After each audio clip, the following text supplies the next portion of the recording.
미국의 시대는 끝났다. 정말 그럴까? 언제부터인지 일부 미국 전문가라고 자평하는 정치 평론가인지 경제 전문가인지 정확하게 신분을 알 수 없는 사람들이 미국의 시대는 저물어가고 있으며 곧 막을 내릴 것이라고 주장해 왔습니다. 그 세월이 벌써 20년은 흐른 듯합니다. 20년이 흐른 오늘쯤 한번 살펴보는 것은 어떨까 하는 생각으로 영상을 만들어 보았습니다. 미국의 글로벌 리더십에 대한 논의는 오랫동안 이어져 왔으며 최근 몇 년간 세계의 경제, 정치, 군사적 변화를 고려했을 때 미국의 시대가 끝났다라는 평가가 점점 더 자주 언급되고 있는 것은 부인할 수 없습니다. 그러나 이 주장은 단순히 경제적, 정치적 지표만으로 판단할 수만은 없는 문제입니다. 미국이 세계를 이끄는 국가로서의 위치를 잃었는지 또는 그 지위가 변화를 겪고 있는지에 대하여 좀 더 깊은 고민을 해봐야 합니다. 이에 대하여 5가지 주요 영역에서 검토될 수 있다고 보는데요. 그것은 경제력, 군사력, 기술 혁신, 외교적 영향력, 그리고 문화적 소프트 파워입니다. 한 가지씩 정리해 보도록 하겠습니다. 첫 번째로 미국의 경제력입니다. 세계 질서 속에서의 미국의 경제적 지위와 그 지속 가능성은 어떨까요? 미국은 여전히 세계 최대 경제 대국입니다. 2023년 기준으로 미국의 GDP는 약 25조 달러에 달하며 이는 세계 경제의 약 24%를 차지합니다. 여기서 비교하는 차원에서 한국을 볼까요? 2023년 기준으로 한국의 명목 GDP는 약 1조 7,550억 달러로 추정됩니다. 세계 경제에서 약 1.7%를 차지합니다. 미국에 비하면 매우 낮은데도 불구하고 한국이 세계 경제력 10위권 내에 포함됩니다. 이렇게 보면 미국의 경제력이 얼마나 막강한 것인지를 실감하시리라 생각합니다. 다시 미국으로 돌아와서 미국 달러는 국제 거래에서 가장 널리 사용되는 통화이며 여러 나라의 보유 외환에서 가장 중요한 부분을 차지합니다.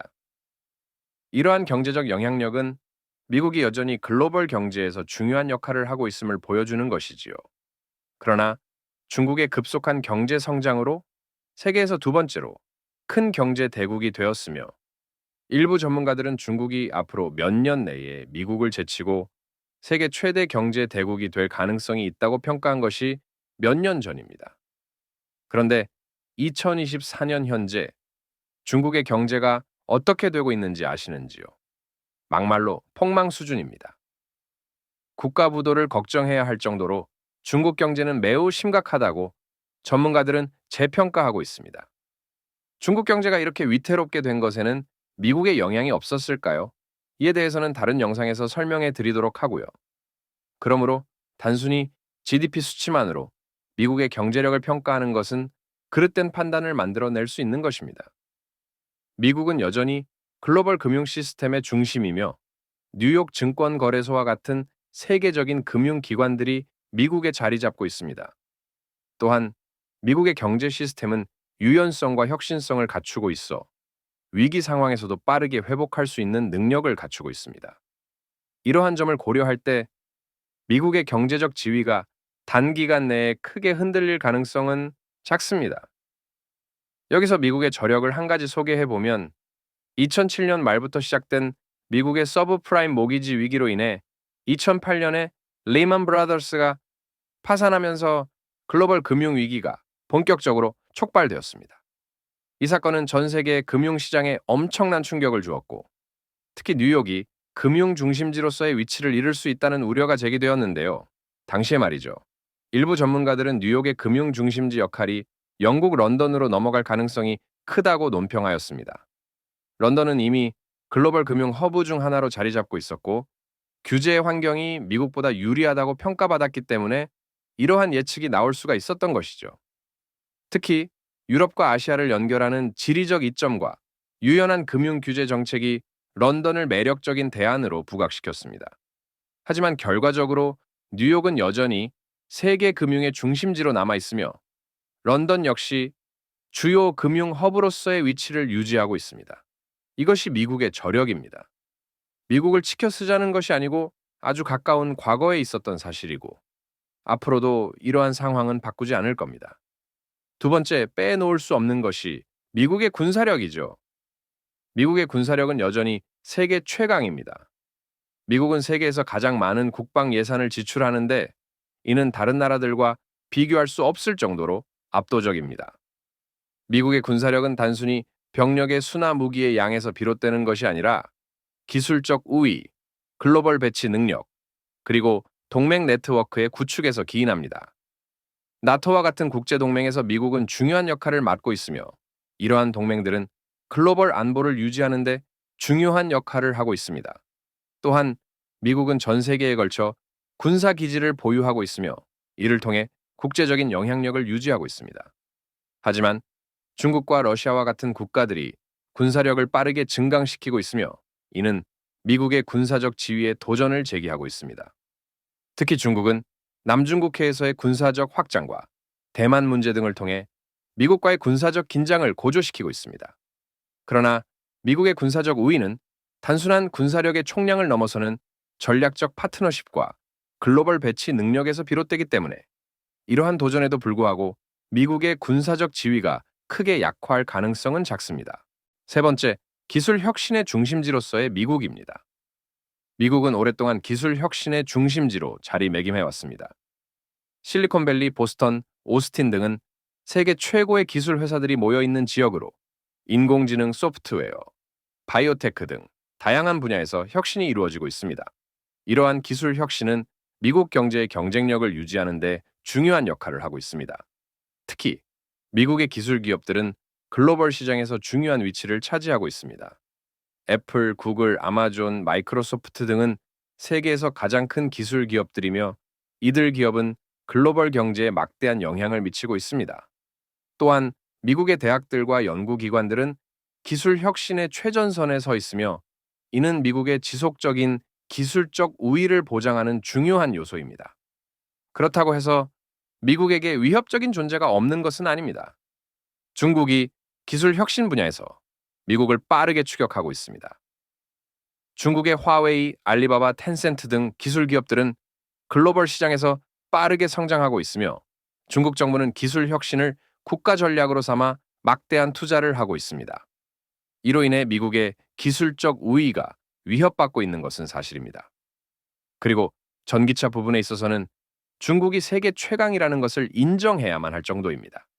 그러나 중국과 미국의 기술에는 매우 중요한 차이점이 있습니다. 미국의 기술 혁신은 단순한 투자나 기술력의 문제를 넘어서는 문화적, 제도적 요소들이 결합된 결과라는 것이지요.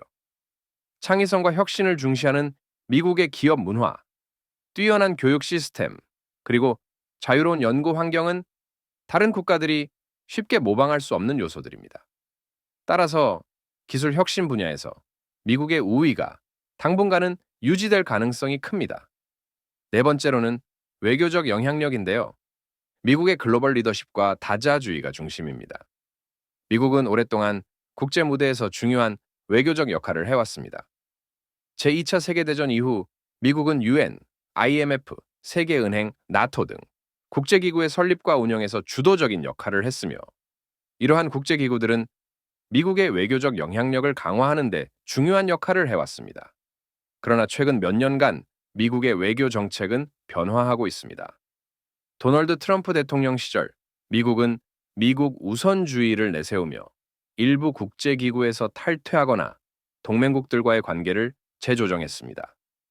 이러한 정책은 미국의 외교적 영향력을 약화시키는 결과를 초래했으며 일부 국가들은 미국의 외교적 리더십에 의문을 제기하기 시작했습니다.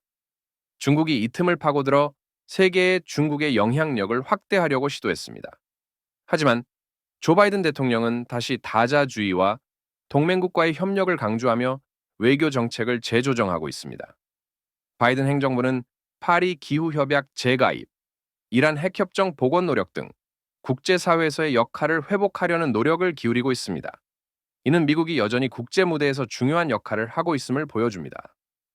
또한 미국은 자유민주주의와 인권을 강조하는 외교 정책을 통해 여러 나라와의 관계를 유지하고 있으며 이러한 가치 중심의 외교 정책은 미국의 글로벌 리더십을 지속시키는 중요한 요소입니다.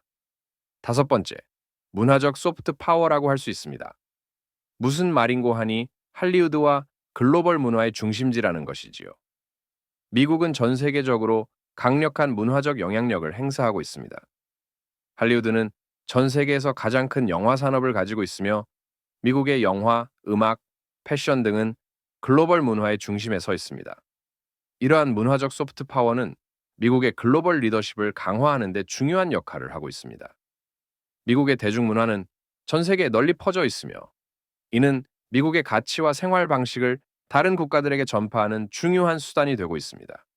미국의 문화적 영향력은 단순히 오락 산업에 그치지 않고 정치적, 사회적 이슈에도 영향을 미치고 있습니다. 예를 들어 미국의 TV 프로그램이나 영화는 전 세계적으로 인권, 민주주의, 환경 보호 등의 가치를 전파하고 있습니다. 그러나 최근 몇 년간 다른 국가들의 문화적 영향력도 점점 더 커지고 있습니다. 한국의 K-pop, 일본의 애니메이션, 중국의 전통 문화 등은 글로벌 시장에서 큰 인기를 끌고 있으며 이는 미국의 문화적 독점이 약화하고 있음을 보여줍니다. 하지만 미국의 문화적 소프트 파워는 여전히 강력하며 다른 국가들이 따라오기 어려운 수준의 영향력을 유지하고 있습니다. 자, 미국의 시대가 끝났는가? 라는 제목의 영상을 들어보셨는데 어떤 생각이 드시는지요? 미국의 글로벌 리더십은 여전히 강력하며 단기간 내에 그 지위를 잃을 가능성은 없다는 것입니다. 미국은 경제적, 군사적, 기술적, 외교적, 문화적 측면에서 여전히 세계에서 가장 중요한 국가 중 하나이며 이러한 요소들은 상호 보완적으로 작용하여 미국의 글로벌 지위를 유지하고 있습니다. 그러나 중국, 인도, 유럽연합 등 다른 국가들이 급성장하며 미국의 리더십에 도전하고 있는 것도 사실입니다. 이러한 변화는 미국의 절대적 지위를 약화시킬 수 있으며 세계는 다극화된 질서로 변모할 가능성이 있습니다. 그리고 미국을 세계 최강으로 유지시키는 요인 중에 가장 큰 것은 미국은 세계의 모든 인종이 모여 사는 이민 국가라는 것입니다.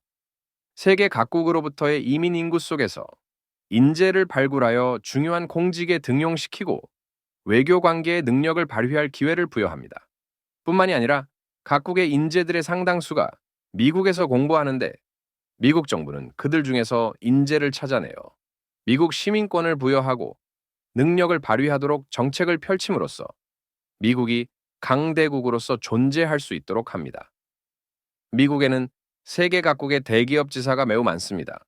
미국 지사에 파견 근무할 정도라면 기업 내부에서 인정받는 능력을 가지고 있을 것입니다. 이들이 한국 회사에 사표를 내고 미국에 남아서 정착하는 케이스가 허다합니다.